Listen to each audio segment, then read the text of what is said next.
I stand in front of all of you today to tell you about a game that I have played. This is a game that I have lived in and a game that I have wanted to die for. This is a game that has changed my life and taken the lives of many more. I live in a world where people are ruled by a dictatorship, the capital. Where I come from, we don't get the luxury of being a child, but rather we live in fear that our name will be called from a lottery, a fear that our name will be called and we will enter the training process to become a killer. My name is Katniss and I live in a nation that was formerly the United States, but is now a nation called Panem. Panem is divided into 12 districts, and I live in the 12th district. Panem previously had 13 districts, but the 13th district tried to rebel, but instead the capital destroyed them. Ever since the rebellion, the capital has played an evil game that has reminded the people of Panem to never rebel again. This game, the Hunger Games, is an annual event that chooses one boy and one girl from each district. One day a year, the names are called, and this day is called the Reaping. In the game, children fight one another, but they don't fight and play games. The chosen are asked to fight to the death. They are asked to murder to survive. This is a game that is savage and grueling. Not only is the game played each year, but it is also broadcast across the entire nation. The nation's people don't have the choice to watch this game, rather the capital forces them to. My friends, this is the Hunger Game. The year that I was chosen to play in the games, I was 16 years old.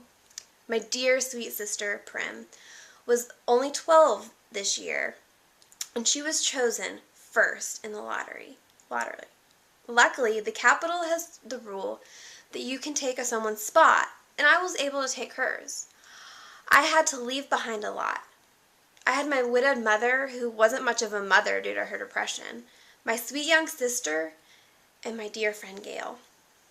Gail was my hunting buddy and close friend. I didn't know how I'd be able to survive without Prim and Gail, but I knew I had to survive for both of them.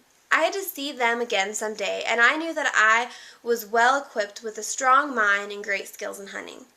When I entered the games, I found that I had entered with my fellow District 12 tribute, Peeta Malark. Peeta was the baker's son, and once when I was in need of food, Peeta gave me bread.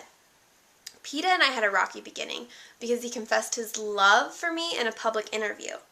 I was furious and didn't know if he was telling the truth or playing games to win. Either way, we fought hard and were allies for one another throughout the games. Soon I found myself uncomfortable, knowing that if I lived, Peeta would have to die. In the end, it was just Peeta and I. I knew that Peeta would never kill me, and I knew that I couldn't kill him either. I devised a plan that would defy the capital. This plan was that we would both eat poisonous berries and die together. Peeta and I actually had the berries in our mouths, and the capital declared us both winners, but before we could die. We had defied the capital, but that wasn't going to be the end, my friends. This is the Hunger Games. Peeta and I were both able to live, but it didn't seem like living at all.